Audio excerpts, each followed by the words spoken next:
ಗದಗ ಜಿಲ್ಲೆ ಈಗ ರಾಜ್ಯದ ಹಾಟ್ಸ್ಪಾಟ್. ನಿಮಗೆ ಗೊತ್ತಿರೋ ಹಾಗೆ ಲಕ್ಕುಂಡಿಯಲ್ಲಿ ಇವತ್ತು ಕೂಡ 6ನೇ ದಿನದ ಉತ್ಖನನ ಕಾರ್ಯ ಪ್ರಾರಂಭವಾಗ್ತಾ ಇದೆ. ಗದಗದ ಲಕ್ಕುಂಡಿಯಲ್ಲಿ ಇಂದು ಕೂಡ ಉತ್ಖನನ ಶುರು. ಇವತ್ತು 6ನೇ ದಿನ ಕಾಲಿಟ್ಟಿದೆ ಉತ್ಖನನದ ಕಾರ್ಯ. ಇವತ್ತು ಕೂಡ ಕಾರ್ಯ ಪ್ರಾರಂಭವಾಗುತ್ತೆ. 35 ಜನ ಕಾರ್ಮಿಕರೊಂದಿಗೆ ಉತ್ಖನನ ಕಾರ್ಯ ಅಂದ್ರೆ ಮಣ್ಣನ್ನ ಅಗೆಯೋದ್ರ ಮೂಲಕ ಮಣ್ಣಿನ ಒಳಗಡೆ ಯಾವುದಾದ್ರೂ ಅವಶೇಷ ಇದೆಯಾ ಅಂತ ಚೆಕ್ ಮಾಡುವಂತ ಕೆಲಸ. ವಿಸ್ಮಯಗಳ ಗೂಡಾಗಿರುವ ಲಕ್ಕುಂಡಿ ಗ್ರಾಮ ಉತ್ಖನನ ಮಾಡಿದಂತೆ ಪುರಾತನ ವಸ್ತುಗಳು ಪತ್ತೆಯಾಗ್ತಾ ಇದೆ. ನಿತ್ಯ ಒಂದಿಲ್ಲೊಂದು ಪುರಾತನ ವಸ್ತು ಬೆಳಕಿಗೆ ಬರ್ತಾ ಇದೆ. ಇವತ್ತು ಕೂಡ ಪ್ರಾಚೀನ ವಸ್ತು ಸಿಗಬಹುದು ಅನ್ನುವ ಕೌತುಕ ಕುತೂಹಲ ಮೂಡ್ತಾ ಇದೆ.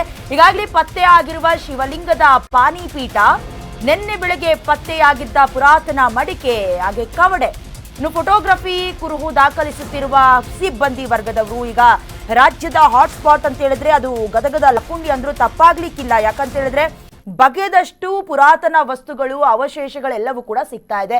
ಈ ಹಿಂದೆ ಕೂಡ ನಿಧಿ ಸಂಗ್ರಹ ಆಗಿರಬಹುದು ಅನ್ನುವಂತ ಸಂಶಯಕ್ಕೆ ಆ ಜಾಗವನ್ನ ಅಲ್ಲಲ್ಲಿ ಗುರುತು ಮಾಡಿ ಉತ್ಖನನ ಕ್ರಿಯೆ ನಡೀತಾ ಇತ್ತು. ದೃಶ್ಯದಲ್ಲಿ ನೀವು ಗಮನಿಸ್ತಾ ಇದ್ದೀರಾ. ಈಗಾಗಲೇ ಶಿವಲಿಂಗದ ಪಾನಿಪೀಠ ಪತ್ತೆಯಾಗಿತ್ತು.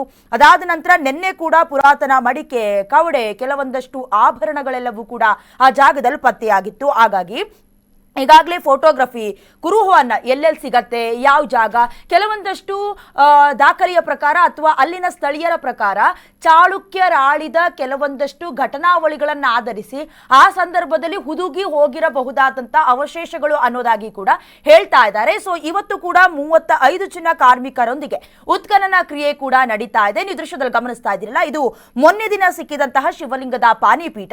ನಿನ್ನೆಯೂ ಕೂಡ ಪುರಾತನ ಮಡಿಕೆ, ಕವಡೆ, ಕೆಲವೊಂದಷ್ಟು ವಸ್ತುಗಳು, ಈ ಮುತ್ತು, ರತ್ನ, ಪಚ್ಚೆ, ಕಾಗೆ ಪುಕ್ಕ, ಇಂತಹ ಕೆಲವೊಂದಷ್ಟು ವಸ್ತುಗಳು ಕೂಡ ಸಿಕ್ಕಿತ್ತು. ಹಾಗಾಗಿ ಇವತ್ತು ಕೂಡ ಏನಾದ್ರೂ ಸಿಗತ್ತೆ ಅನ್ನುವಂತ ನಿರೀಕ್ಷೆಯನ್ನ ಇಟ್ಟುಕೊಳ್ಳಲಾಗಿದೆ.